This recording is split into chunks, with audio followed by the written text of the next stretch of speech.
반복되는 일상의 노선을 벗어나 타인의 교양에 올라타고 싶은 분들을 위해 준비했습니다.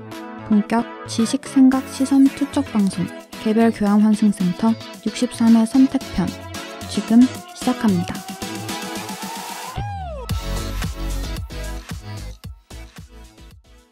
안녕하세요.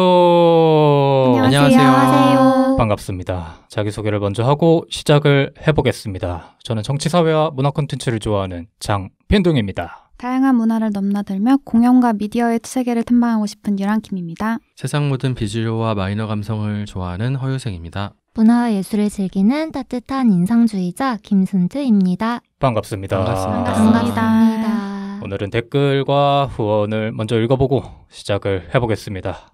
유생님께서 스타트를 끊어주시면 될 것 같은데 네. 저희에게 들어온 후원이 있지 않습니까? 네. 계좌 후원으로 네. 상큼따구님께서 그 닉네임 굉장히 상큼하시네요. 네. 상큼따구님께서 네, 1만 원을 후원을 해주셨습니다. 감사합니다. 감사드립니다. 감사합니다. 네.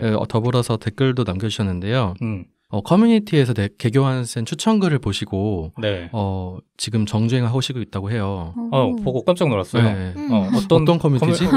나도 순간 어떤 커뮤니티지? 내가 올린 글인가라는 생각을 잠깐 했는데 네, 지금은 그래서 초창기 에피소드를 듣고 있으신가 봐요. 네. 그래서 당시 브르님과 저와 빈동님의 목소리가 구별이 안 가신다고. 맞아, 그럴 수 있죠. 네.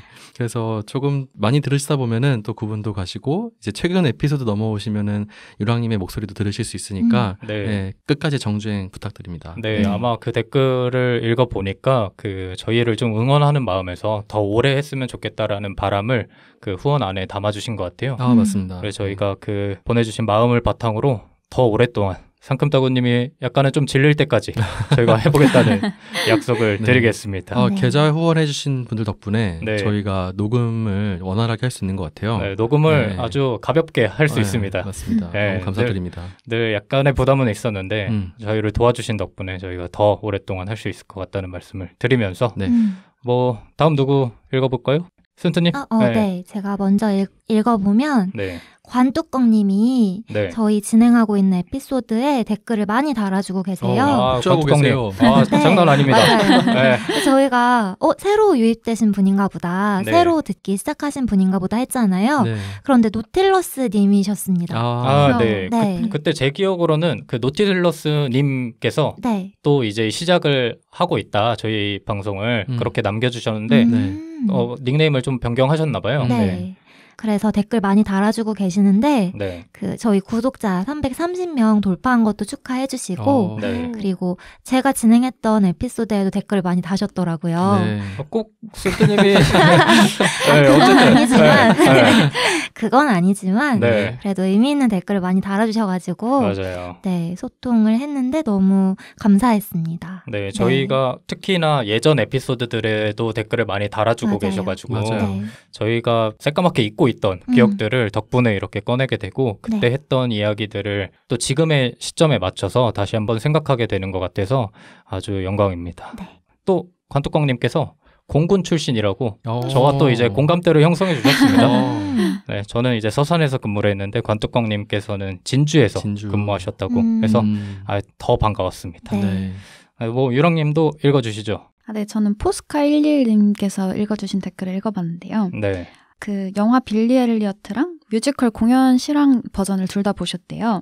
근데 실황 버전에 마지막 커튼콜 장면까지 포함이 되어 있나 보더라고요. 맞아요. 그래서 마지막에 아저씨들이 튜투를 입고 나온 장면을 보면서 진짜 울다 웃으며 좀 재밌게 봤던 기억이 있다라고 하셨어요. 네. 그래서 그때 빈둥님께서 아저씨들이 튜투 입은 장면이 이상하지 않냐. 그게 진짜 감동적인 의심을 하셨는데 그렇지 않고 진짜 상당히 정말 감동적인 부분이다라고 이렇게 확인해 주셨습니다. 맞아요. 저 그거 끝나고 빌리 엘리어트 다시 봤거든요. 다시 보면서 또 울었습니다. 그래서 뮤지컬 실황은 못 봤지만 영화를 다시 보면서 그때 유랑님이 해주신 말씀도 떠올리고 나중에 진짜 뮤지컬 나오면 다시 보겠다는 생각도 또 한 번 했습니다. 뮤지컬 실황이 OTT에 사라져가지고 맞아요. 어디 갔나 했더니 DVD로 팔고 있더라고요. 진짜요? 그래서 빠졌구나. 볼 수는 없겠구만. 왜요? 사서 봐요. 나중에 기회가 있겠죠. 그럼 저도 읽어보면 하이킥 시리즈와 시트콤 편에 많은 분들이 댓글 남겨주셨습니다. 제가 볼 때는 하이킥을 그리워하는 사람이 이만큼 많구나를 한 번 더 느꼈어요. 걱정을 하셨잖아요, 빈둥님. 네, 걱정을 했죠. 왜냐면 셋에 비해서 너무나 주제가 가벼워가지고 자칫하면 이제 너무 그 에피소드 자체가 좀 묻힐까봐 걱정을 했는데 다행히 많은 분들께서 반응을 남겨주셨고 특히나 그 데니님께서 덴투님이 아니랍니다. 데니님께서 시트콤 편에 이렇게 남겨주셨는데 아마 데니님께서도 굉장한 시트콤 덕후신 것 같아요. 그래서 덕후의 심장을 뛰게 하는 주제였다고 아주 잘 들었다고 감상평을 남겨주셨습니다.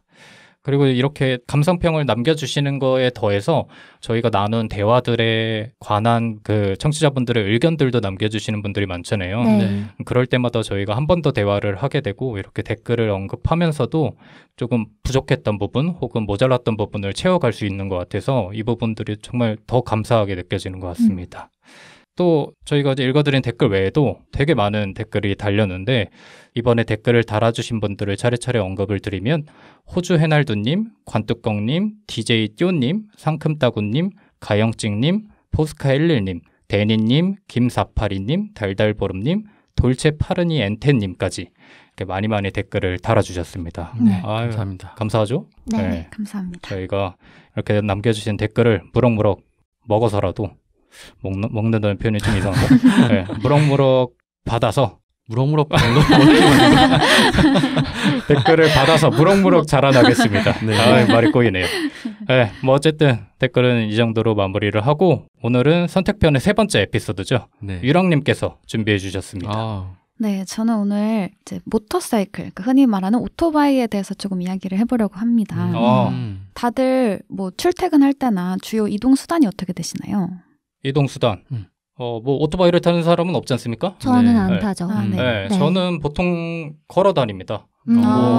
걸어 다니거나 대중교통을 많이 이용하죠. 그리고 자동차는 저는 지금 자차가 없어가지고 거의 대중교통 혹은 걷기, 나아가서 따릉이까지 이렇게 이용하고 있습니다. 걷는다는 게 뚜벅이로 네, 정말로 뚜벅이. 걸어서 간다는 말씀이세요? 네, 저는 뭐 멀지 않기 때문에 뭐 가는 곳들이 약속에 좋네요. 있는 경우를 제외하면 거의 걸어 다니는 것 같아요. 저도 비슷해요. 저도 걷는 걸 되게 좋아해가지고 대중교통과 걷기를 많이 애용합니다. 네. 저는 부산에서 일을 할 때는 대중교통 걷기 아니면 정말 차가 필요할 때는 쏘카를 그러니까 공유 차량을 이용하는 경우가 있고요. 네.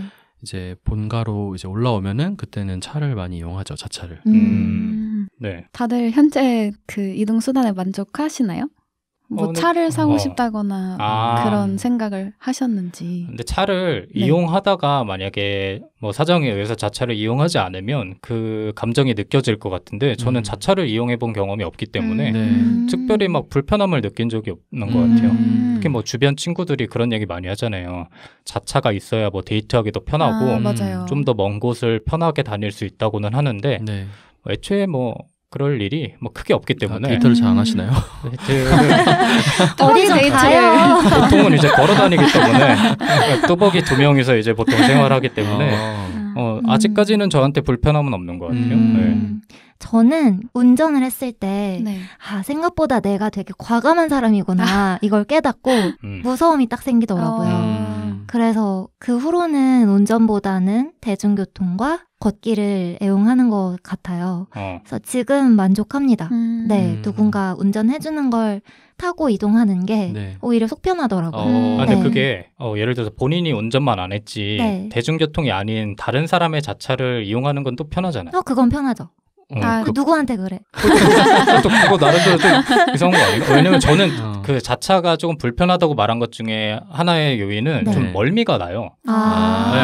뭐 조수석에 타든 뒤에 타든 멀미가 나가지고 저는 오히려 대중교통이 조금 더 편하더라고요. 운전하면 멀미 안 하는데. 그래요? 그 다른가요? 맞아. 운전하면 멀미를 안 하죠. 그 왜 그런 거예요? 집중을 하고 있으면은 멀미가 안 나거든요, 원래. 맞아. 신기하다. 근데 뭐 운전할 차가 지금은 없으니까 보통은 그러죠. 면허는 있으세요? 면허만 있습니다. 장롱 면허세요? 장롱 깊숙한 곳 한 번도 꺼내보지 않았다는 게 문제긴 한데 뭐 유생님은? 저는 만족하긴 하는데 이제 가끔 이제 서울 도심에서 운전할 때 특히 주말에 진짜 밀리거든요. 맞아요. 그때 차를 정말 버리고 싶죠, 진짜. 맞습니다. 차를 타면 보통 본성이 나오잖아요. 그렇죠. 성격도 많이 안 좋아졌습니다. 저 저번에 봤어요. 유생님 욕하는 거. 언제 하셨죠? 저희를 가끔 채워주시거든요. 그럴 때 뒤에서 조금 유심히 바라보곤 있는데 그걸 또 봤네. 보셨구나. 장난입니다. 유랑님 또 얘기해 주셔야죠. 저도 이제 거의 20 몇 년 동안 뚜벅이로 열심히 생활을 하다가 1년 반 정도쯤에 바이크를 구매를 했었어요. 1년 반 전에? 네. 그래서 이제 요즘은 출퇴근을 주로 오토바이로 하고 있는데 너무 저에게는 신세계와 같은 그 전에는 사실 저도 대중교통을 이용하는 데 있어서 크게 불편함을 느끼지 못했는데 이렇게 한번 타고 나니까 불편한 부분도 많지만 다시 돌아가지 못하겠더라고요. 그래서 사실 추운 날에 춥고 더운 날에 덥고 비 오면 물 맞아야 되고 단점이 너무 많지만 우연히 입문을 하게 된 이후로 완전 매력에 퐁당 빠져서 지금은 바이크가 되게 저의 삶의 큰 원동력 중에 하나로 자리 잡은 것 같습니다. 근데 선택변에 바이크라는 주제를 준비하신 이유가 있으신가요? 그래서 일단은 그러니까 오토바이가 사실 되게 익숙한 존재잖아요. 우리 곁에 늘 있고 어디서든 쉽게 볼 수 있는 뭐 배달용 오토바이부터 시작해서 거리에도 출퇴근용이나 레저용으로 즐기는 오토바이까지 굉장히 많이 볼 수 있잖아요. 근데 막상 또 우리가 생각만큼 잘 알지 못한다는 생각이 들더라고요. 그러니까 뭐 내 이야기 같이 안 느껴져. 뭐 오토바이를 타고 맞아요. 이런 거는.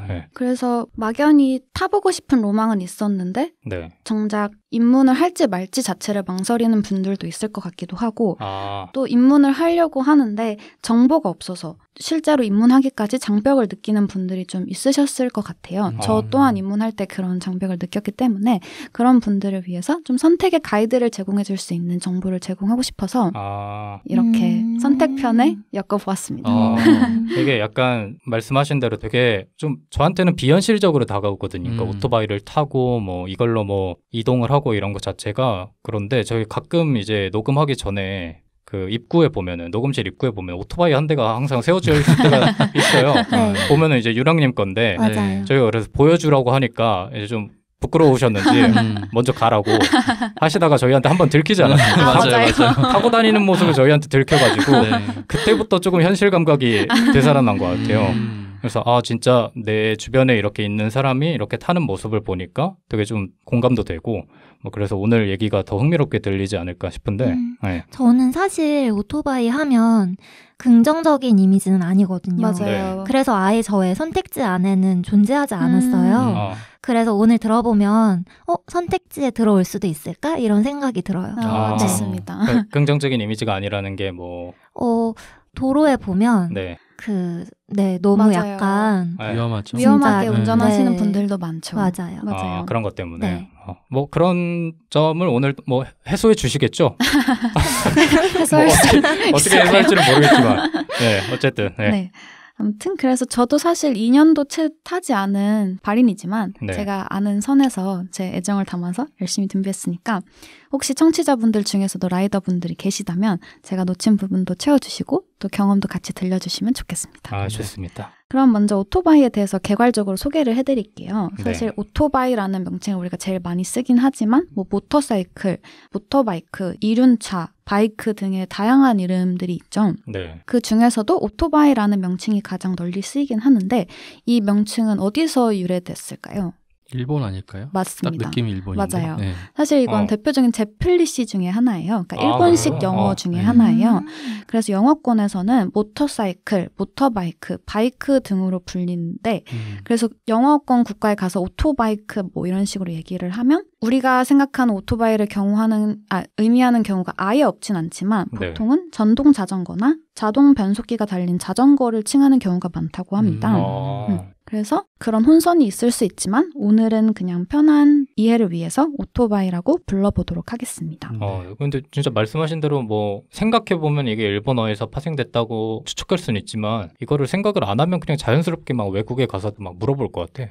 오토바이 어떻게 타냐고. 맞아요. 왜냐면 사실 뭐 영어처럼 들리기는 하니까 그냥 무의식 속에 그렇게 얘기할 수도 있을 것 같은데 그래서 오토바이는 이름에서 유추하실 수 있듯이 자전거에 원동기를 붙인 것에서 착안해서 발명된 교통수단입니다. 네. 근데 오토바이 역사도 이제 자동차랑 함께했다고 볼 수 있어요. 왜냐하면 오토바이의 원형이 자전거에 엔진을 붙여서 시작한 거랑 같이 자동차의 원형도 사실 마차의 엔진을 달면서 시작했기 때문입니다. 네. 그래서 오토바이의 역사를 대변하는 일례로 BMW 같은 경우에는 자동차를 생산한 역사보다 바이크를 생산했던 역사가 20년이나 길었다고 해요. 그래서 사실 굉장히 옛날부터 굉장히 친숙하게 타오던 이동수단 중에 하나입니다. 그러면 그 BMW가 오토바이를 시작으로 이제 나중에 자동차까지 이어졌다는 그 말이에요? 그렇게 볼 수 있죠. 네. 그래서 오토바이는 사실 자동차보다 훨씬 간단하게 만들 수 있고 가격도 저렴하니까 20세기 중반까지는 유럽에서도 지금 동남아처럼 자동차보다 오토바이가 훨씬 많이 있었다고 해요. 그 이후에도 사실 이제 유지비나 가격이 낮다는 메리트 외에도 자동차에서 느낄 수 없는 그런 다양한 매력들을 갖추고 있기 때문에 지금까지도 많은 사람들한테 사랑을 받고 있는 것 같습니다. 그래서 저도 이제 오토바이에 입문을 하게 됐는데 혹시 다들 바이크에 입문을 고려해 본 적이 있으신가요? 저는 부산에서 원래는 차를 가지고 내려갔었거든요. 근데 부산은 정말 헬인 거예요. 그 자동차를 운전하기가. 그래서 부산에 있던 자동차를 다시 본가로 올리고 이제 그냥 대중교통 이용했다 싶어가지고 걷거나 아니면 대중교통 이용했는데 어느 순간 그게 힘들 때가 있었어요. 뭐 무거운 짐을 옮기다든지 아니면 멀리 간다든지 하는 일들이 있으니까. 그래서 그때 한번 뭐 스쿠터라도 있으면 좋지 않을까? 바이크까지는 아니겠지만 이런 생각을 해본 적은 있습니다. 그냥 출퇴근용으로 말씀하시는 건가요? 다른 분들은? 저는 학창 시절에 이제 운동장 구석에 이렇게 박혀 있으면 이제 좀 노는 친구들이 부르릉 하면서 오지 않습니까? 근데 그런 게 어린 마음에 되게 멋져 보였어. 그리고 보통 그런 친구들은 좀 잘 꾸미고 뭐 키도 크고 잘생기고 이런 애들이 많았기 때문에 그런 애들이 타는 거여서 그랬는지 몰라도 그 오토바이가 되게 멋져 보였고 버스카드를 들고 다니던 저한테는 그게 약간의 로망처럼 다가오긴 했는데 뭐 나이가 들면서 자연스럽게 그런 거는 사라졌죠. 근데 그러다가 저번에 말씀드렸다시피 군대에서 저는 촬영을 했기 때문에 그 촬영 장비를 좀 이동을 할 일이 많았어요. 근데 그거를 물론 뭐 부사관이나 장교분들과 같이 이동을 하게 되면 그 차량을 이용하지만 혼자 이동을 하게 될 때는 그게 힘드니까 저한테 이제 오토바이를 좀 빌려주셨는데 제가 그거를 또 고장내가지고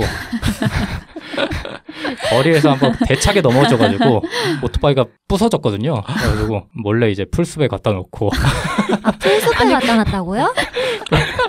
풀숲에 갖다 놓고 오토바이가 없어진 척 연기했던 도난당한 척? 네, 그래서 저도 모르겠는데요? 약간 이래서 아주 크게 혼났던 그 이후로는 사실 오토바이에 대한 생각을 딱히 해본 적은 없는 것 같아요. 그때 아픔 때문에. 근데 다치진 않으셨어요? 많이 다쳤죠. 많이 다쳤는데 당시에 이제 주변에 헌병이나 이런 친구들을 보면은 더 크게 혼날까봐 재빨리 이제 풀숲으로 들어갔죠. 그리고 사고 안 난 척 하면서 쩔뚝이면서. 슬퍼. 그래서 저한테 좀 무서워요. 그때의 기억이 남아있어서. 맞아요. 저는 어릴 때 초등학생 이럴 때 사촌 오빠가 오토바이를 모셨어요. 사촌 오빠도 그때 고등학생인가 그랬을 텐데. 아까 말했던 그 부류 아닌가요? 그러셨을 것 같아요. 사촌 오빠를 두셨네요. 그 사촌 오빠가 뒤에 태워주면 그 바람의 맛을 안 거예요. 와 너무 좋다. 사촌 오빠 뒤에 탔다는 거구나. 예전에 그 뭐 뒤에 타본 적 있다고 하셨다는 게. 그럼 사촌 오빠가 고등학생일 때 타신 거예요? 그쵸. 비행 청소년이네. 되게 특이한 사촌 지간이네요. 시골 놀러 가면 이제 설 명절이나 추석 때 이때 가잖아요. 그러면 어른들 막 정신 없으실 때 애들은 할 거 없으니까 오빠가 태워주고 그러셨던 것 같아요. 그때 스피드를 즐기신 거군요. 바람의 맛을. 근데 그때는 조금 지금의 이미지랑 좀 많이 다를 때가 아닌가? 맞아요. 그때는 좀 폭주족의 이미지가 더 강할 때였잖아요. 그럴 수도 있어요. 배달이나 이런 거보다는. 맞아요. 근데 그때 막 도로를 달린 게 아니라 골목길 사이사이를 더 무서운 거 아니에요? 막 달렸던 기억이 있는데 그때 되게 재밌었거든요. 그래서 그때까지만 해도 오토바이에 대한 인식이 나쁘지 않았어요. 그리고 대학생 때도 이제 멋있는 친구들이 여자 남자 가릴 것 없이 몰고 다니는 거예요. 학교에. 그래서 그거 타고 나들이 가고 그것도 뒤에 타가지고 나들이 같이 가고. 아, 자주 타셨네. 뒤에 많이 타셨네요. 그때도 너무 재밌었어요. 이 바람을 진짜 가르는 게 네. 너무 해방감이 드는 거예요. 맞아요. 그래서 대학생 때 약간 질풍노도의 시기 때 진짜 좀 바나나처럼 폭주하셨나요? 좀 더 밟아요. 막 이러면서 붕 타고 막 가고 그랬거든요. 그때까지만 해도 진짜 재밌다. 네. 그리고 나는 오토바이까지는 아니어도 스쿠터 정도는 그러니까 유생님 말처럼 몰아봐도 괜찮지 않을까 이런 생각을 했어요.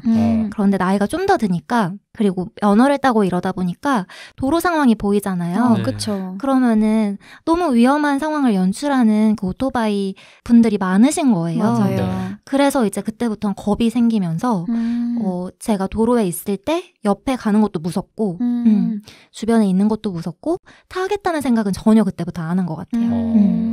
저는 그래서 궁금한 게 유랑님은 뭐 어쩌다가 관심이 생겼을까가 사실 궁금했거든요. 맞아요. 저도 사실 정말 오토바이와 전혀 접점이 없는 삶을 살다가 그러니까 저는 하다못해 센트님처럼 뭐 학창 시절이든 언제든 네. 그 바람의 맛조차 느껴본 적이 없었어요. 그러다가 어쩌다가 그 시골 마을에서 한 1, 2주 정도 살았던 적이 있었는데 네. 그런 막 밭 있고 막 노은 있고 그런데 사이로 국도 조그만한 국도 하나씩 있는 그런 네네. 길들 있잖아요. 네네. 그런 길들로 오토바이를 타고 여행을 가시는 분들이 굉장히 많더라고요. 네. 그래서 사실 그 전까지는 딱히 바이크를 타보고 싶다는 생각을 해본 적이 없었는데 그걸 보고 너무 좋겠다. 이런 좋은 날씨에 좋아하는 사람들이랑 저렇게 다니면 너무 좋겠다라고 막연히 생각만 하다가 어쩌다가 그거를 이제 실행에 옮기게 되면서 여기까지 오게 됐던 것 같습니다. 뭐 처음에 막 다치거나 이러진 않았어요?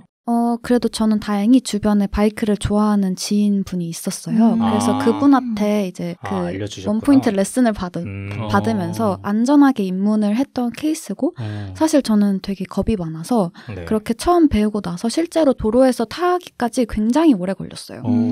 혼자 그래서 골목길에서 똑같은 골목만 한 50바퀴 돌면서 연습하고 그렇게 하면서 조금 안전하게 입문을 하려고 노력을 했던 것 같습니다.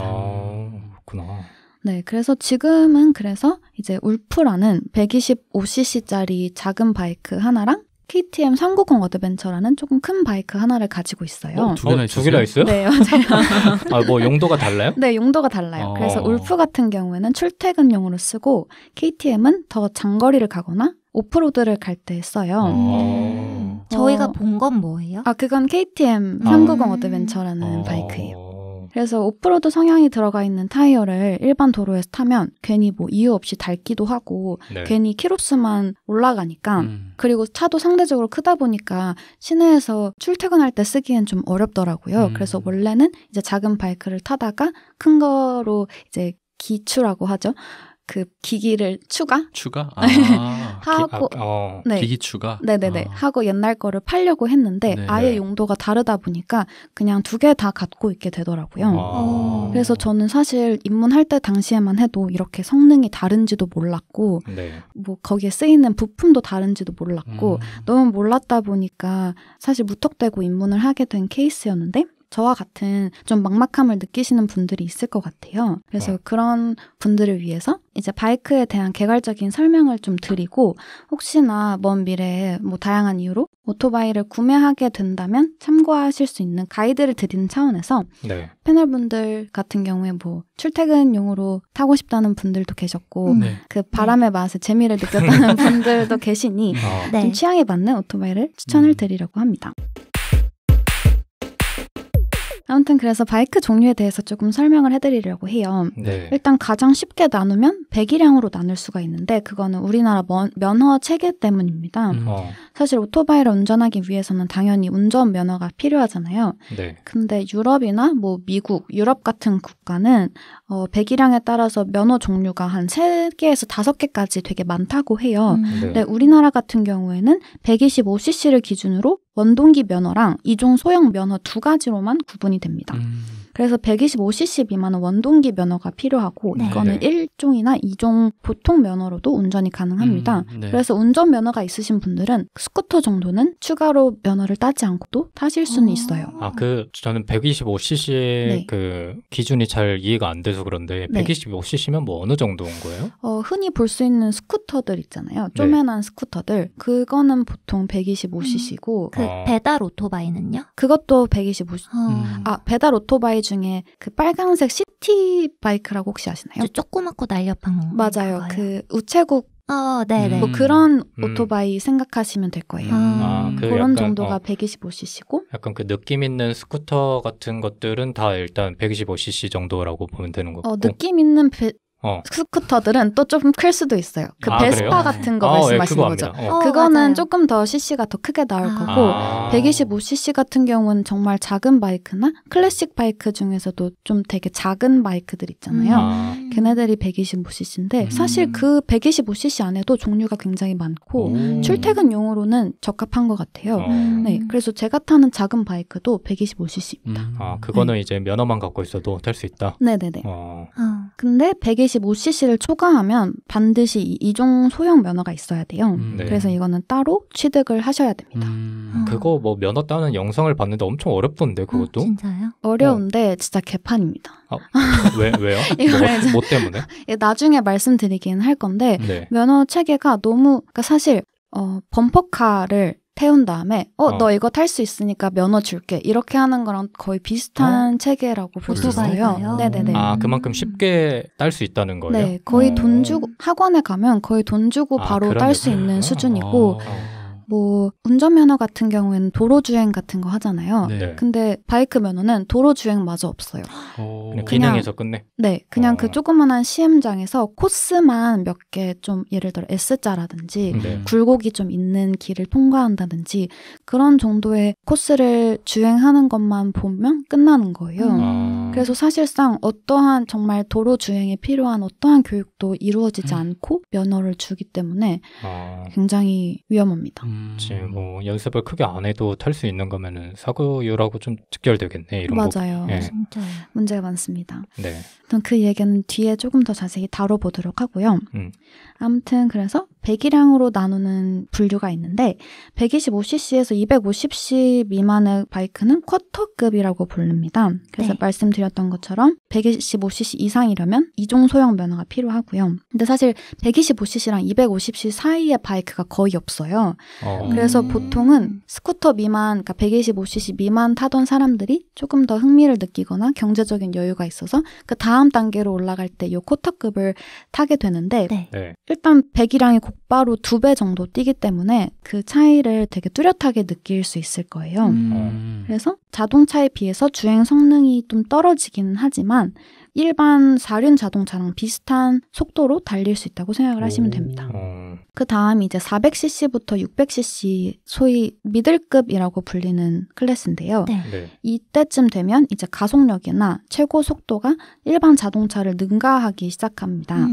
그리고 750cc에서 1000cc까지를 리터급이라고 부르는데 바이크 제조사들이 만드는 슈퍼 스포츠 모델들은 거의 다 이 리터급에서 제조를 한다고 해요. 그럼 막 경주용으로 타고 그런 것들이에요? 맞아요. 그리고 1000cc를 초과하게 되면 오버 리터급이라고 부르게 되는데 사실 이때쯤 되면 너무 커지고 무거워지기 때문에 빨리 달리는 그런 레이싱용이라기보다는 투어러나 아메리칸 바이크처럼 조금 더 넉넉한 배기량으로 안정적이게 달리는 바이크들이 많이 생산이 됩니다. 아메리칸 바이크는 뭐예요? 그거는 좀 이따 설명해드릴게요. 미안합니다. 그러니까 이거는 배기량으로 분류를 한 거고 이제 그 종류를 조금 설명을 드리려고 해요. 근데 사실 일단 배기량 기준으로 하면 분류를 이렇게 할 수 있는데 저처럼 처음에 아무 감이 없는 사람들은 이 배기량에 대한 체감도 사실 안 되는 경우가 많아요. 맞아요. 지금 들으면서 그래서 뭐 300cc, 200cc가 뭔지 사실 가늠이 안 되잖아요. 그래서 바이크를 살 때 무조건 예쁜 거, 뭐 멋있는 거만 타고 싶지 이런 배기량까지를 고려하지 않게 되더라고요. 그러니까 이 나한테 맞는 배기량이 뭔지에 대한 감이 없다 보니까. 근데 우리가 일반적으로 생각했을 때 예쁜 바이크들은 대부분 배기량이 크거든요. 근데 배기량이 높은 바이크를 먼저 타기 시작하면 자신이 감당할 수 있는 범위보다 출력이 커서 굉장히 위험합니다. 유랑님이 말하는 예쁜 바이크라는 게 되게 좀 뭐라 멋진, 그럴까? 멋지고 좀 섹시해 보이고 약간 맞아요. 그런 느낌의 좀 잘 빠진 그런 거를 얘기하는 거죠. 그러니까 그냥 이렇게 볼볼볼 다닐 수 있는 바이크가 아니라 좀 멋있는 거 타고 싶다라고 하면 대부분 CC가 좀 큰 경우가 많아요. 근데 처음 입문하면서 바로 이런 큰 CC를 타게 되면 감당이 안 되는 거죠. 쉽게 말해서. 그렇죠. 네. 그래서 배기량이 작은 바이크로 입문을 해서 단계별로 CC를 높여가는 게 가장 일반적이고 안전한 입문 방식입니다. 그 배기량에 따라서 분류를 해봤고 말씀드렸던 것처럼 바이크 기능과 성능이 굉장히 다양해요. 그래서 그 목적에 따라서도 세분화시켜서 분류를 할 수가 있어요.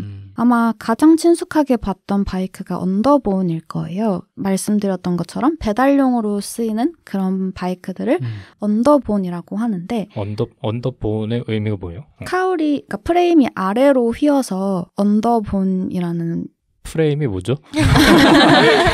그러니까 그 차의 그 몸이 그러니까 뭐라 그러죠? 차체 카울이 아래로 휘어 있다 보니까 그러니까 한마디로 우리가 배달용 스쿠터라고 생각하면 떠오르는 발판이 있는 맞아요. 그런 발판이 형태인가요? 있고 맞아요. 그러니까 페달처럼 이렇게 양쪽으로 이렇게 사상이 아니라 그 앞에 발판처럼 있어서 거기 발을 곱게 올리고 타는 그런 걸 얘기하는 거죠. 제가 볼 때는 순트님하고 저 이해 못했습니다. 그러니까 우리가 다른 일반적인 게 일단 언더본이라는 거 아니야? 그러니까 가장 많이 흔한 보이는 것들. 예를 들어 뭐 중국집 배달 오토바이 생각하시면 딱 떠오르는 이미지 있잖아요. 그런 게 아마 요 언더본에 해당되는 바이크일 거예요. 그래서 차체가 되게 작고 내구성이 굉장히 강해서 튼튼해요. 그렇다 보니까 연비도 굉장히 좋고 그래서 경제적이다 보니 배달용이나 비즈니스용으로 상용 바이크로 운영이 되는 경우가 많은데 요 근래 혼다의 슈퍼커브라는 모델이 나왔어요. 이게 이 바이크도 아마 사진 보시면 이거라고 한 번쯤 주변에서 보셨을 텐데 이런 언더본 바이크를 예쁘게 클래식하게 꾸며서 타는 게 요즘 좀 유행입니다. 본 것 같아. 네. 그래서 이 바이크도 가볍게 출퇴근하면서 예쁘게 멋을 내고 싶다라고 하는 분들에게는 좀 적합한 것 같아요. 되게 예쁘게 생겼네요. 귀엽고. 맞아요. 가격도 되게 저렴하네요. 맞아요. 얼마요? 250만 원. 저렴한 거야? 그래도 나름 오토바이 가격에 대한 얘기도 오늘 나오나요? 그 가격에 대한 감도 없었어 사실. 가격은 사실 너무 천차만별이라서 그리고 뭐 중고로 사는 경우도 많기 때문에 가격은 정말 너무 폭이 다양해요. 그러니까 그 순투님이 말씀해주신 방금 그 250만 원이라는 게 그 좀 업계를 잘 알고 계신 유랑님의 입장에서는 싸 보여요? 아니면 비싸 보여요? 저 정도면? 그래도 내 안전을 책임지는 기계인데 너무 싸면 또 그것대로 불안하잖아요. 제 생각에는 그 요새 잘 나온 전기 자전거 있잖아요. 그러니까 페달 방식이 아니라 PAV인가 그래가지고 스로틀 방식이 있어요. 전기 자전거도 그런 게 잘 나온 게 한 150에서 200 사이를 왔다 갔다 해요. 조금 싼 건 100만 원대 왔다 갔다 하고 그러니까 이 바이크가 이 정도면 전 되게 싼 편이라고 생각하거든요. 맞아요. 그리고 아까 말씀하신 슈퍼커브 같은 경우에는 예쁘고 색상도 되게 많아요. 그렇다 보니까 젊은 층들의 수요가 높다 보니까 가격도 어느 정도 책정이 되어 있는 것 같고 또 실제로도 굉장히 좋은 바이크라고 해요. 탄 사람들은 만족도가 높더라고요. 그래서 250만 원 정도면 괜찮은데요? 네, 충분히 지불할 수 있는 금액이라고 생각을 합니다. 너무 귀여워요. 맞아요. 그래서 이런 바이크들이 이제 스쿠터라는 장르의 일종인데 스쿠터는 기어가 없는 자동 변속 바이크를 말을 합니다. 그래서 원래 다른 바이크 같은 경우에는 기어를 변속을 해야 되는데 스쿠터 같은 경우에는 조작을 할 필요가 없어서 입문하기가 되게 쉽고 조작이 쉽다는 특징을 가지고 있고요. 그러면은 그걸 분류하는 기준이 기어의 그 변화 유무예요? 스쿠터와 일반 모터사이클을 맞습니다.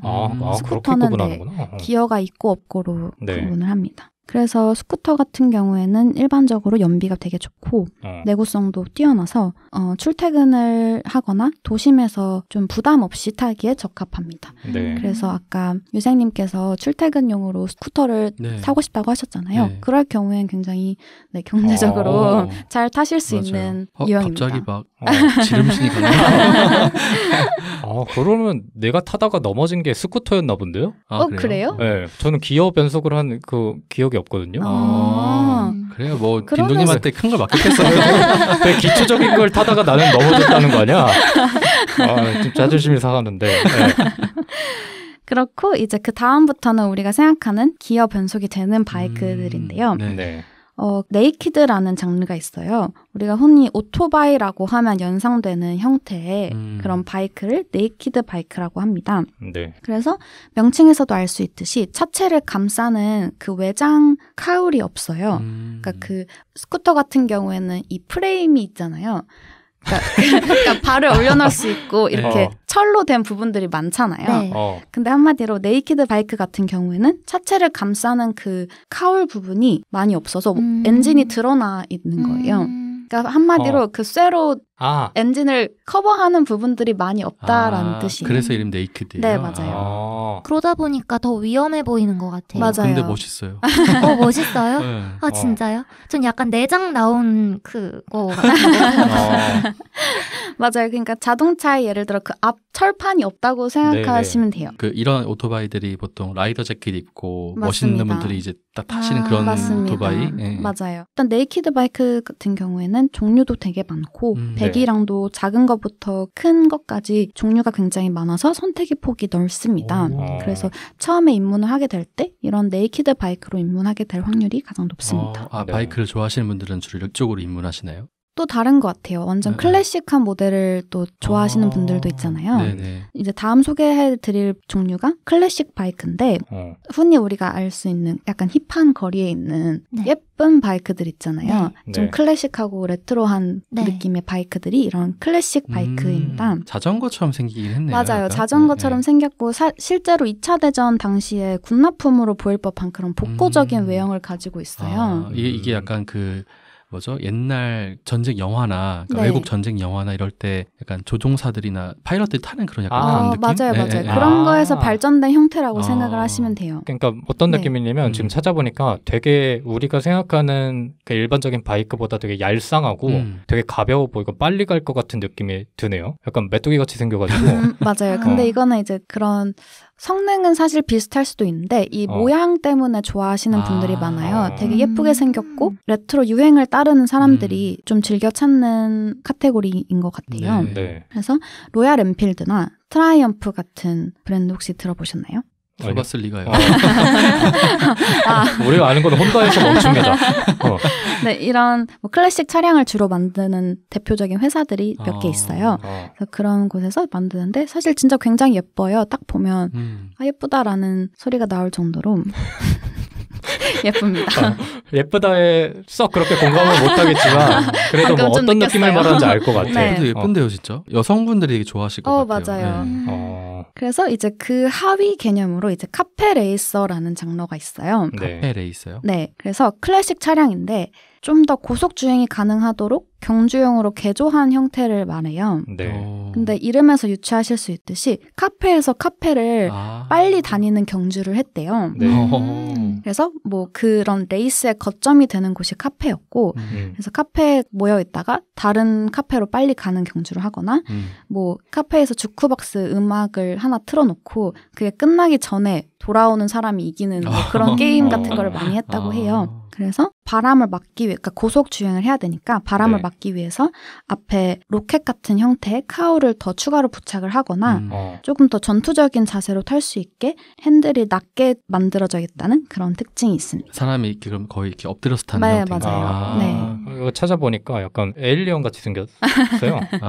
외계인 같이 생겨가지고 오토바이가 누워서 타게 되어 있는 거군요. 맞아요. 거의. 엎드려서 납작 엎드려서 타야 돼서 사실 장거리를 타기에는 그다지 편한 자세는 아닐 수도 바람의 있어요. 저항을 이렇게 덜 받기 위해서 엎드려서 타게끔 그렇게 구조를 한 거잖아요. 맞아요. 그 다음엔 이제 크루저라는 장르가 있어요. 크루저. 네. 크루저 또는 아메리칸 바이크, 아까 말씀드린 아메리칸 바이크라고도 불리는데 네. 우리가 흔히 아는 할리 데이비슨 같은 장르가 여기에 속합니다. 그 손잡이 높게 올라와 있는 맞아요. 근데 손잡이 근데 손잡이 올라가 있는 거는 거의 다 대부분 튜닝이고 네.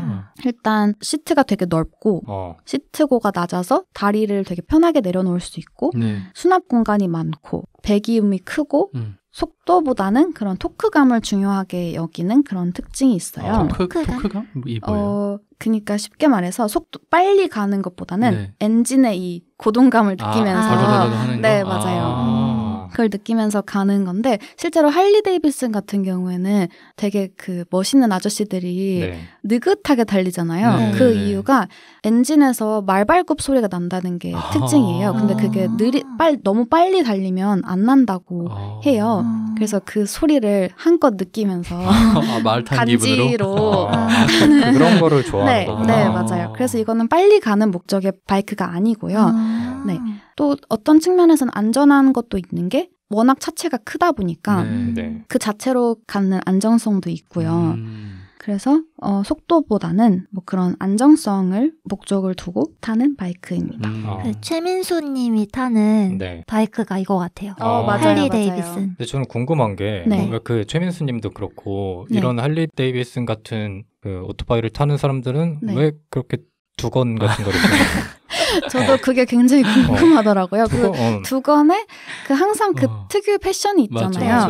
근데 저는 이것도 다 그 아메리칸 바이크라는 장르에서 파생이 된 것 같아요.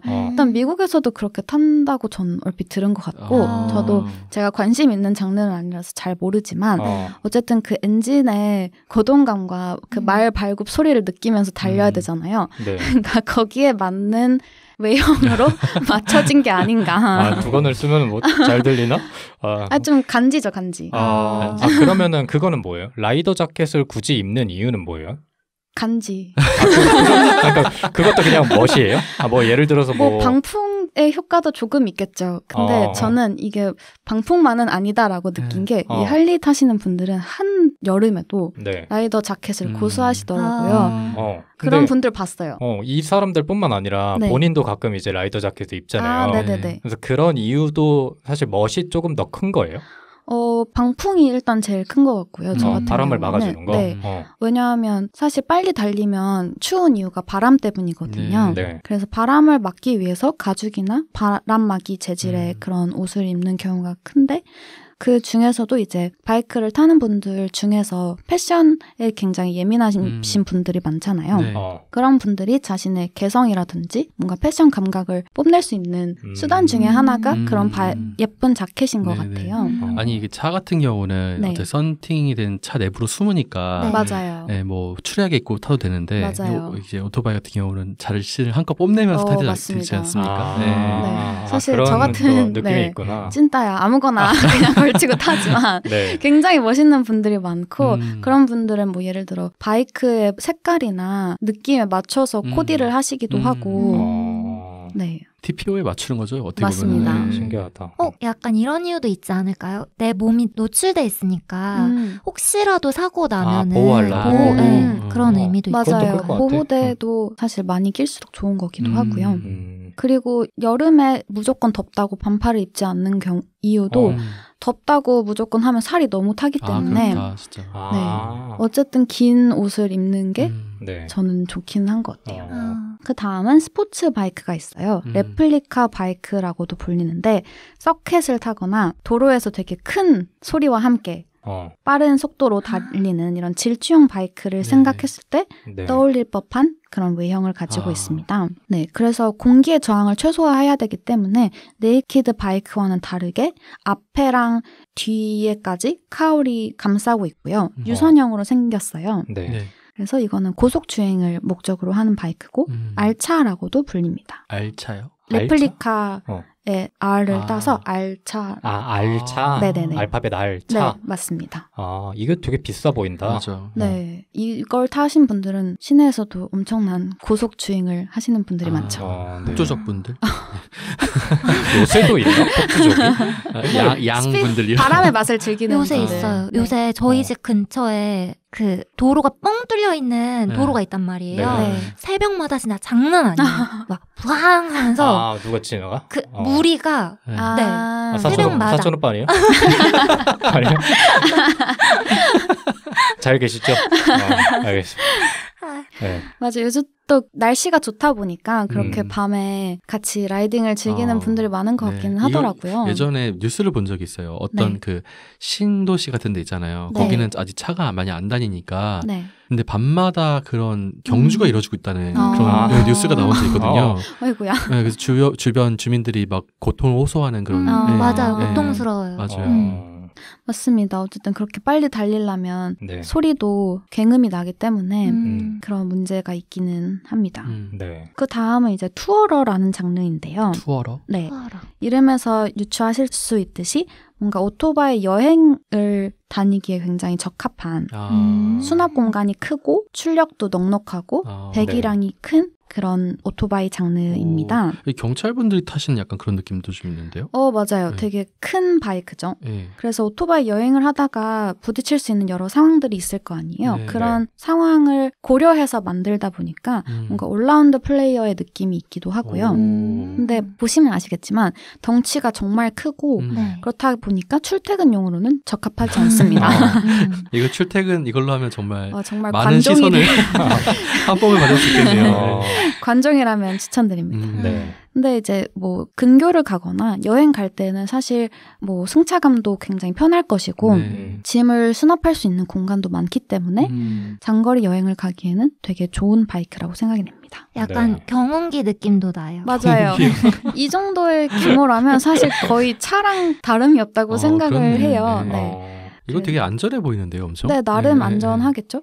그리고 이걸로 또 막 엄청 폭주를 뛸 수는 없는 형태이다 보니까 아까 말씀드렸던 아메리칸 바이크처럼 조금 볼볼볼이라는 표현은 너무 귀엽지만 아무튼 좀 유유히 여행을 하기에 좋지 않나 싶습니다. 여기까지는 이제 온로드 바이크이고요. 온로드라고 하면 저희가 흔히 볼 수 있는 그냥 일반 도로에서 타는 바이크죠. 포장된 도로에서. 네, 맞습니다. 그 다음은 이제 오프로드에서 탈 수 있는 바이크예요. 그래서 첫 번째는 멀티퍼포스라는 장르가 있어요. 듀얼 퍼포스, 멀티퍼포스. 다목적이잖아요, 그러면. 네. 어드벤처 바이크 뭐 이런 이름으로도 불리죠. 어드벤처 바이크. 말 그대로 다양한 방면으로 쓸 수 있는 오토바이란 뜻으로 오프로드에서도 탈 수 있고 온로드에서도 탈 수 있고 그런 도로에 관계없이 다니는 게 가능한 바이크입니다. 근데 그 온로드랑 오프로드를 나누는 기준이 뭐 타이어가 제일 중요한가요? 아니면 뭐 엔진이 제일 중요한가요? 뭐 어떤가요? 다양한 요소가 있을 것 같은데 일단 타이어도 일반 도로에서는 매끈한 타이어를 쓰는데 흙에서 타려면 조금 더 흔히 말하는 깍두기 타이어라고 하죠. 그러니까 흙을 물 수 있는 형태의 타이어를 사용하는 게 일반적이고요. 반대로 그런 타이어를 일반 도로에서 타면 미끄럽게 느껴지는 경우가 있어요. 그래서 타이어의 종류도 다르고요. 오프로드 같은 경우에는 뭐 나뭇가지라든지 그런 요철들을 만나게 될 확률이 크잖아요. 그래서 그런 충돌을 피해야 되기 때문에 서스펜션이 더 늘어 있고 어쨌든 차 자체도 보호해야 하다 보니까 차의 전반적인 높이가 높은 경우가 많아요.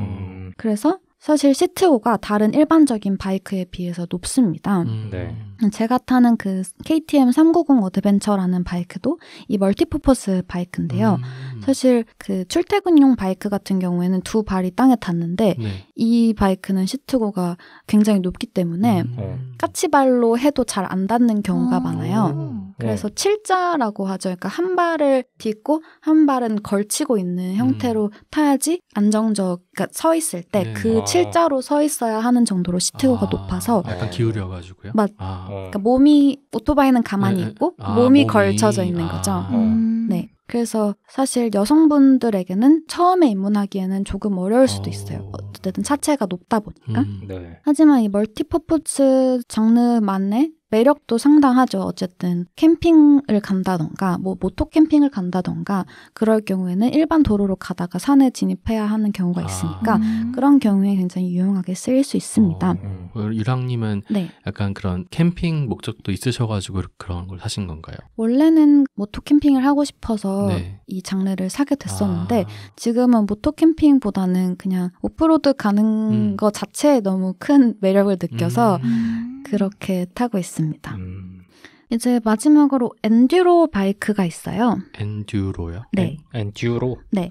멀티퍼포즈는 둘 다 탈 수 있는 바이크인 반면에 엔듀로는 험로에 특화된 모터사이클이에요. 네. 그래서 산에서 되게 험악한 지대라든지 돌 같은 거를 무리 없이 넘어갈 수 있게 만들어진 바이크예요. 네. 그렇다 보니까 시트고는 더 높고요. 험지를 돌파하기 위해서는 강력한 힘이 필요하니까 토크도 세고요. 근데 오프로드 바이크를 생각하면 저는 바퀴도 더 두껍고 더 묵직하고 이런 거를 상상했거든요. 그런데 지금 찾아보니까 더 얇고 맞아요. 더 가볍고 더 높고 약간 이런 느낌이어서 맞아요. 되게 의외예요. 일단 오프로드가 그냥 일반 되게 평이한 길만 간다면 그런 큰 바이크도 좋겠지만 산에서 우리가 되게 험로를 마주할 수 있게 되는 경우가 발생하잖아요. 그럴 경우에는 차가 가벼워야지 날렵하게 올라갈 수 있고 오히려 차가 너무 크다 보면 나뭇가지라든지 장애물에 걸릴 수 있는 확률이 있기 때문에 그런 장애물과의 접촉을 최소화하고 거기서 날렵하게 피해서 그 험로를 주파할 수 있는 성향으로 만들다 보니까 작고 가볍고 높게 만들어져 있습니다. 근데 이 타이어가 얇고 작지만 더 튼튼한 거잖아요.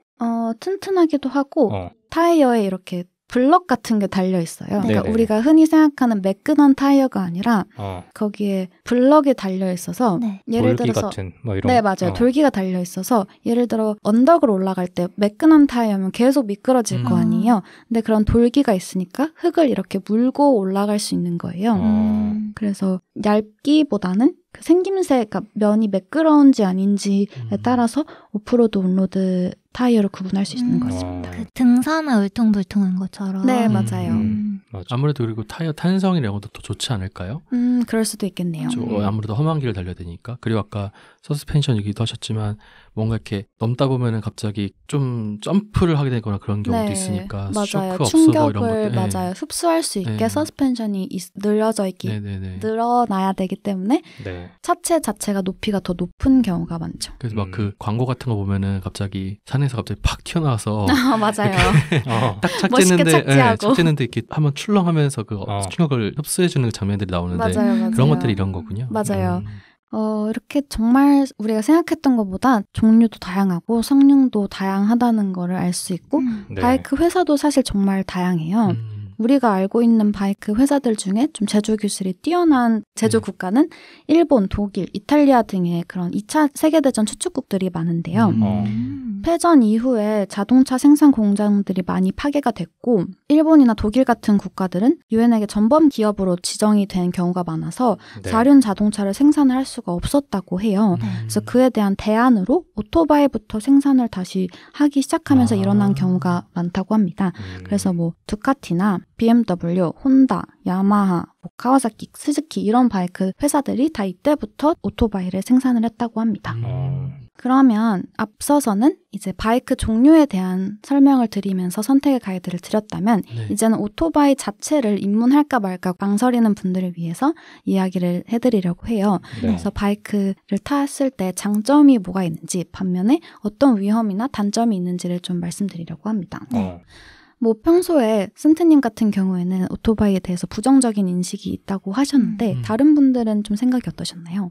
아무래도 그 오토바이 사고 나서 뭐 이렇게 약간 반신불수가 되신 분들이라든지 아니면 돌아가신 분들에 대한 이미지가 유명하신 분들 중 그렇게 된 경우가 있잖아요. 맞아요. 그래서 아무래도 위험하다. 저거는 저희 어머니께서도 평생 오토바이 탈 생각은 꿈에도 꾸지 마라. 이런 얘기 하시거든요. 맞아요. 확실히 위험하기는 한 것 같아요. 그 유랑님은 뭐 위험함에 대해서 어떻게 주변을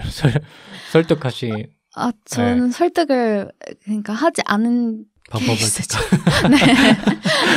근데 전 그거보다 본인이 어떻게 그 무서움을 극복하셨는지. 그러니까 그치. 아까 겁이 많다고 그랬잖아. 그게 궁금해요. 일단은 저는 폭주를 그래서 절대 하지 않고요. 굉장히 속도를 준수하며 뻘뻘뻘 다닙니다.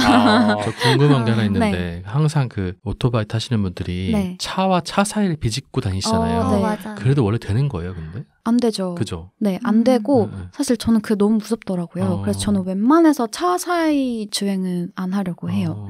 사실 제가 다치는 것도 다치는 거지만 어떤 차를 쳐서 어떤 삶을 앞으로 살게 될지 모르기 때문에 네, 그게 무서워서 웬만해서는 그렇게 주행을 안 하려고 합니다. 그러니까 원래도 오토바이를 타도 원래는 차량과 똑같은 그 길 따라서 가야 되는 거잖아요. 맞아요. 그죠? 갓길로도 가면 안 되고 그쵸. 주차하는 것도 원래는 그냥 자동차랑 마찬가지로 도로에 세우면 안 되는 게 원칙이기는 해요. 저 같은 경우에는 저도 일단 겁이 많아서 빨리 달리지 않고요. 그리고 처음에 입문할 때 도움을 많이 받았던 게 도움이 됐던 것 같아요. 그러니까 사실 이따가 말씀을 드리겠지만 어떻게 타야 되는지에 대한 지식 없이 타게 돼서 사고가 발생하는 경우가 많다고 생각을 맞아요. 합니다. 전 그 전에 이제 실제로 도로에 나가기 전에 혼자 좁은 골목에서 수련의 시간을 조금 거치면서 그 불안감과 두려움을 좀 해소했던 것 같아요. 그러면 자동차랑 비교했을 때 주차 말고 장점이 뭐가 있을까요? 주차 말고 장점은 그러니까 생각해보면 장점이 참 없더라고요. 추울 때 춥고 말씀드렸듯이 지붕도 없고 처음에 차를 이제 제가 겨울에 입문을 했었거든요. 여름에 사서 겨울에야 본격적으로 탈 수 있었거든요. 한참 그렇게 춥게 옷을 껴입고 다니다가 친구 차를 탔는데 너무 따뜻하고 음악도 나오고 바람도 안 불고 너무 좋은 거예요. 그래서 그럼에도 불구하고 그냥 그 해방감? 말씀하셨던 그 바람의 맛이 일단 있는 것 같고 어쨌든 시내에서는 차가 많이 막히다 보니까 차 사이로 가지 않아도 어쨌든 차체가 작다 보니까 조금의 더 용이함이 있는 것 같아요. 그래서 골목골목 이렇게 빨리 갈 수 있죠. 맞아요. 그래서 그런 출퇴근할 때 용이함이 있는 것 같습니다. 그 비트란 영화 보면은 정우성 씨가 핸들을 놓으면서 그 팔을 한껏 들고 바람을 느끼시잖아요. 약간 오토바이는 그런 해방감의 그런 이미지가 강한 것 같아요. 맞아요. 해방되지 못한 사람이 그렇게 많나? 우리나라에? 해방감을 느끼고 싶은 사람이 그렇게 많나? 그러니까 좀 답답할 때 드라이브 하는 거랑 같은 이치인 것 같은데 아까 유생님이 말씀하신 것처럼 차로도 좀 한계가 있는 부분들이 많아서 그에 대한 대안으로 많이 타는 것 같기도 합니다. 그래서 말씀하신 것처럼 바이크라는 장르에 이런 긍정과 부정의 이미지가 같이 따라다니는 것 같아요. 사실 저 같은 경우에도 그 전에는 오토바이랑 전혀 접점이 없는 삶을 살았기 때문에 편견 아닌 편견이 조금 있었는데 막상 입문해보니까 새로운 문화도 많이 알게 됐고 그 전에 몰랐던 사실들도 알게 돼서 그런 것들을 공유를 해서 혹시 장단점을 좀 이렇게 객관적으로 비교를 해보면 입문의 결정에 도움이 될 것 같아서 공유를 해보려고 합니다. 일단 이제 라이더 문화가 재밌는 게 되게 많아요. 취미로 입문을 고려하시는 분들은 아까 말씀하셨던 것처럼 타면서 얻을 수 있는 재미나 뭐 해방감 같은 걸 기대하실 것 같은데 멀리까지 안 가더라도 서울 시내에서 바이크로 갈 수 있는 곳들이 굉장히 많습니다. 일단 기본적으로 라이더 카페들이 많더라고요.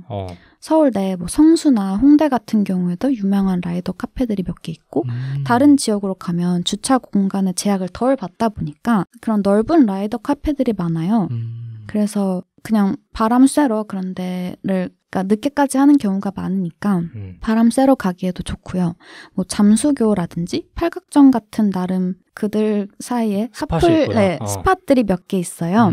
그래서 이런 라이딩을 가는 거를 발이라고 표현을 하거든요. 발이. 발이? 네. 무슨 뜻이에요? 저도 무슨 뜻인지는 모르겠어요. 그래서 근데 예를 들어 밤에 타러 나가면 뭐 밤바리. 그럼 나 밤바리 간다. 약간 이런 느낌으로 얘기를 해요? 그래서 뭐 커피 마시러 가면 커피바리 뭐 이런 식으로 얘기를 하거든요. 네. 그래서 사실 마음이 답답할 때 무작정 방황하기보다는 이렇게 뭐 30분씩이라도 어디 한번 가서 바람 좀 쐬고 하다 보면 스트레스가 해소가 되고 저 같은 경우에는 아까 말씀드렸던 것처럼 생각도 정리를 하게 되고 하는 부분들이 좀 있었던 것 같습니다. 근데 뭐 제3자가 보기에는 조금은 무서워 보이잖아요. 타는 사람 특히나 이제 좀 한가닥 하시는 형님들이 무서워 보여서 사실 뭐 예를 들어서 길거리에서 마주치거나 이러면 좀 거리를 두는 사람들이 많을 것 같은데 유랑님께서는 실제로 이렇게 뭐 커뮤니티나 이런 생활도 해보셨을 것 같아서 혹시 뭐 그들의 그런 특성이 있어요? 라이딩을 하는 사람들의 보편적인 느낌이라든지. 저도 사실 그 한가닥하는 형님들의 편입되지 못한 멀리서 찐따 라이더이기 때문에 그런 것을 100% 잘 알지는 못하지만 네. 그러니까 그분들도 약간 잘 몰랐을 때는 되게 무서운 형님들처럼 보이지만 사실 알고 보면 그냥 정말 오토바이를 너무 사랑해서 타시는 분들이 많더라고요. 그렇죠.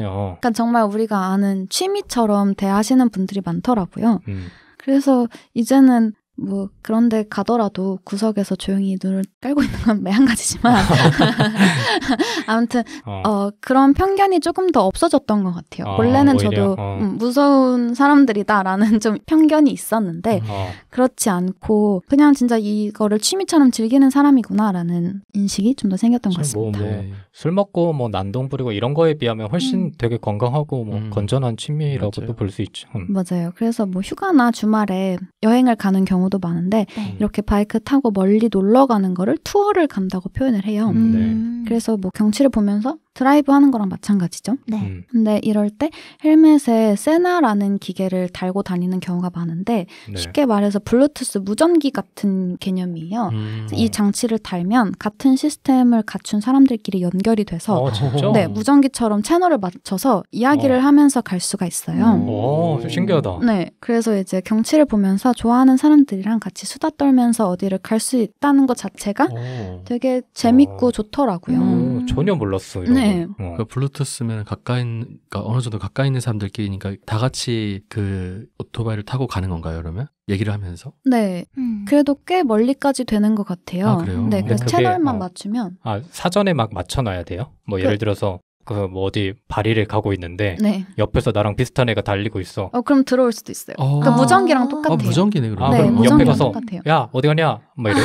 그러니까 만약에 채널이 맞으면 갑자기 우리가 이야기하는데 다른 목소리가 들릴 수도 있는 거예요. 신기하다. 네.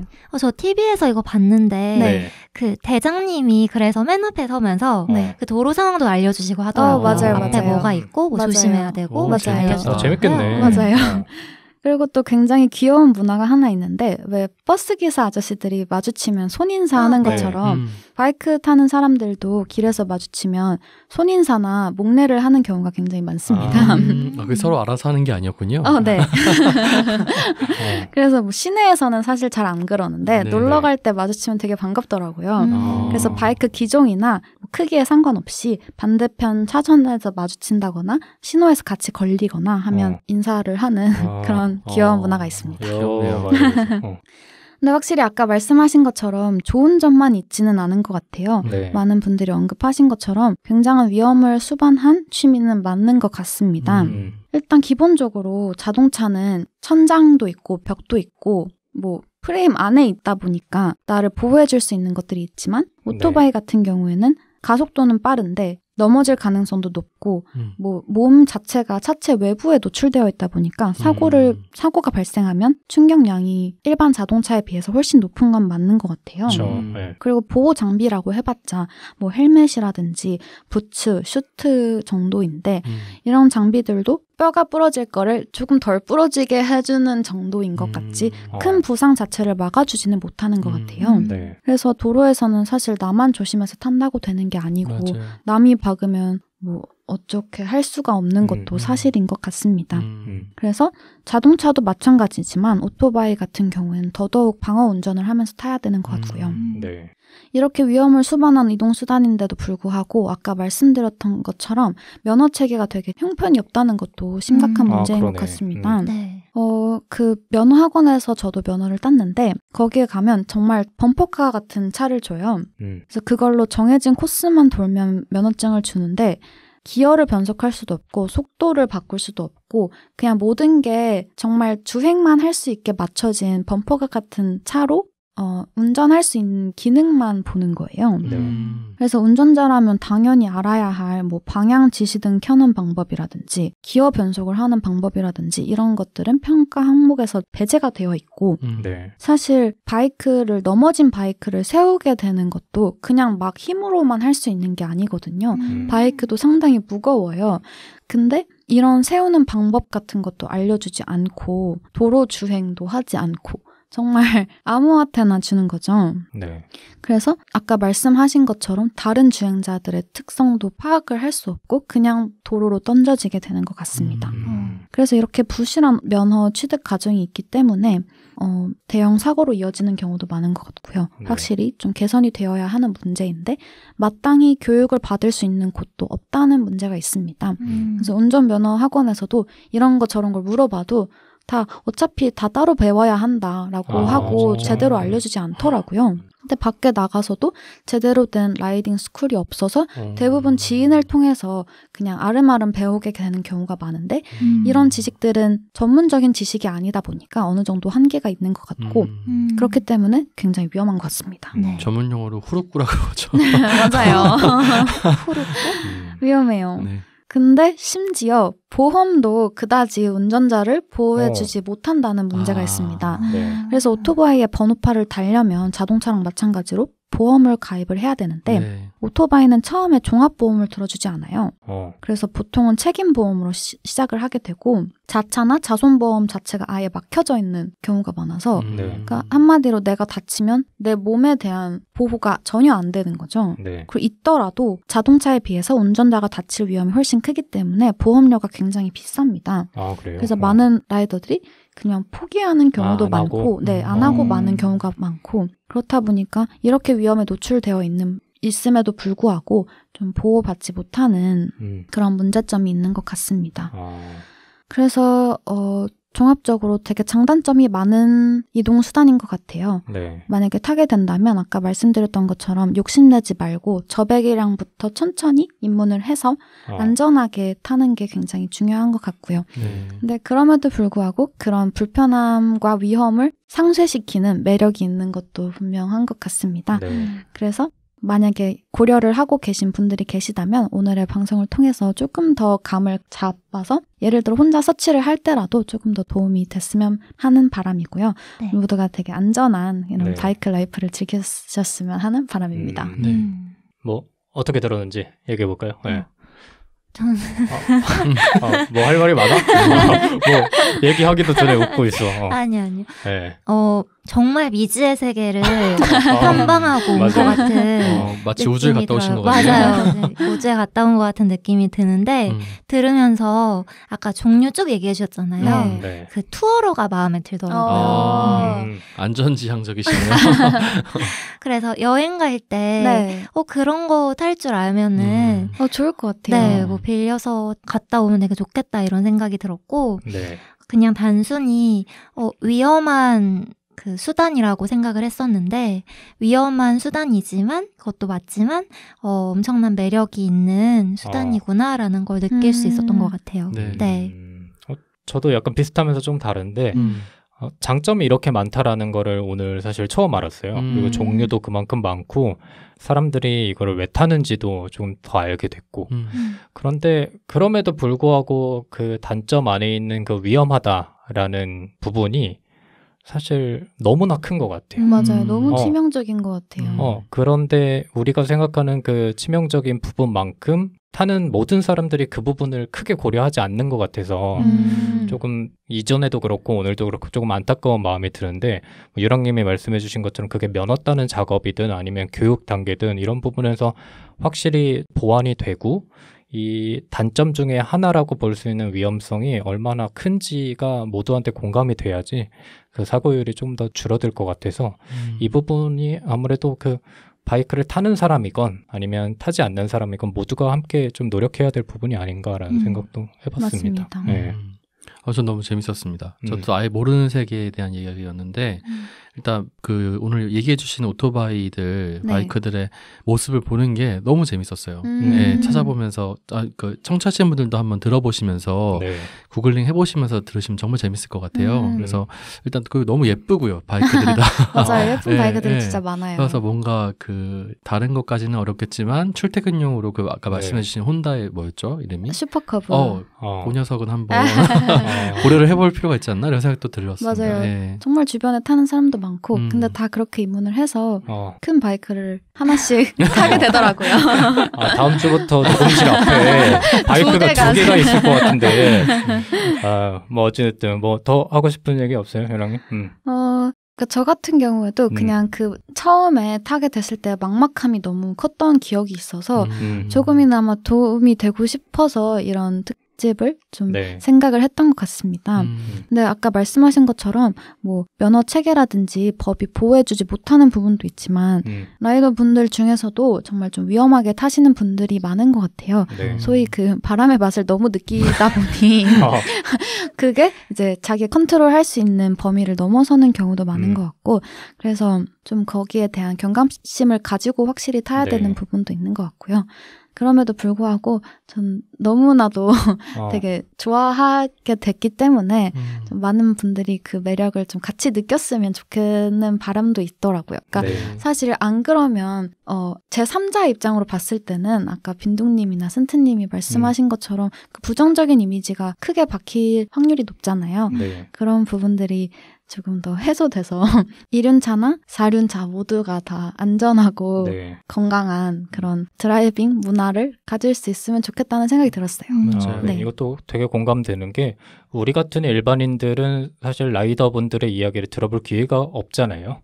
오늘 뭐 얘기해 본 것만 해도 사실 이 사람들이 그냥 뭐 스릴을 즐기나 보다 정도만 알고 있지 왜 이렇게 즐기게 되고 뭐가 즐거운지를 알아볼 기회가 적은데 오히려 그런 부분 때문에 그 위험성에 대한 편견도 커지고 고정관념도 되게 자라나는 것 같아서 오늘의 시간이 이런 점에서 되게 의미가 있지 않나 싶고 혹시나 들으시는 청취자분들 중에서 뭐 유랑님 못지않게 뭐 전문가 바이크 전문가분들 혹은 애호가분들도 많으실 것 같아서 관련된 의견이나 이야기들을 많이 남겨주시면 저희가 더 도움이 될 것 같습니다.